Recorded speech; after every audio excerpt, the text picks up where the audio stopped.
Pour reprendre une célèbre expression, il y a le poids des mots et il y a le choc des photos.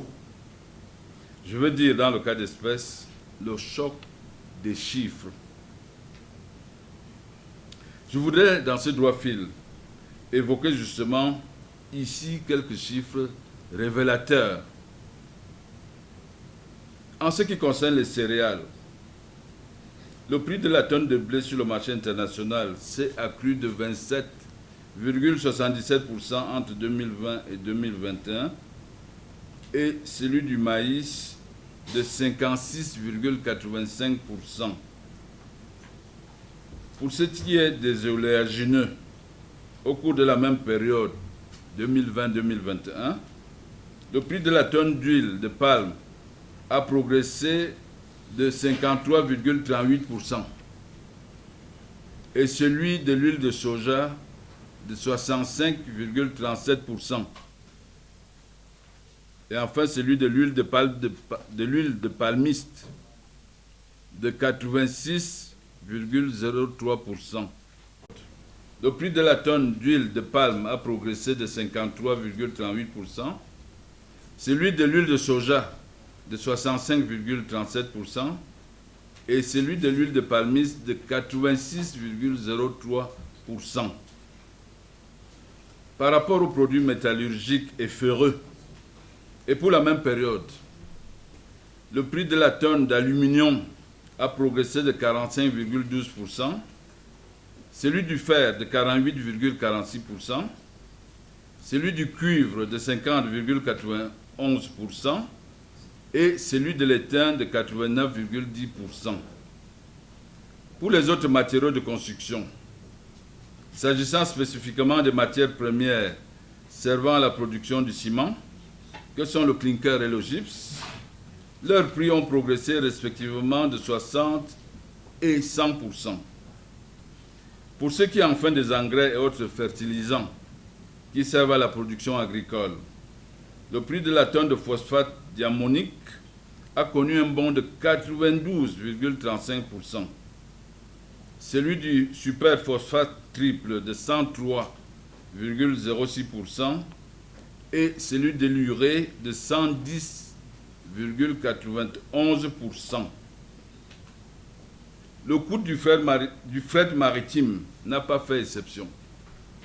En effet, le Shanghai Containers Freight Index, qui concerne le transport par conteneur, a progressé de 103,44%, tandis que le Baltic Dry Index, qui se rapporte au transport en vrac, a bondi de 172,93%, alors que la China Containerized Freight Index, qui concerne les contrats négociés avec les armateurs, était multiplié par 3. Mesdames et messieurs les journalistes, voilà la réalité des chiffres, qui est une véritable secousse sismique antérieure à la crise ukrainienne. Celle-ci qui est venue par la suite donc noircir davantage un tableau qu'il était déjà suffisamment. En termes de céréales, pour ne prendre que cet exemple, le prix du blé a connu depuis un mois, c'est-à-dire depuis le début de la crise ukrainienne, une nouvelle progression après les 27% et davantage de la crise liée à la pandémie du Covid-19 depuis un mois.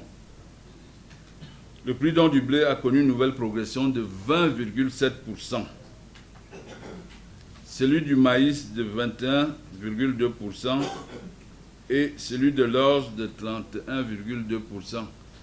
Au titre des oléagineux, l'Ukraine et la Russie pèsent pour 80% des exportations mondiales, à l'exemple de l'huile de palme, par une énième hausse des prix.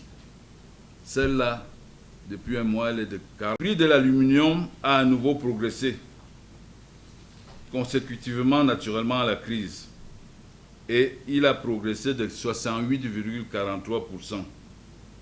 alors que celui de la tonne de bobine d'acier laminé passait de 600 à 1400 $, et celui de tôle forte de 650 à 2000 $.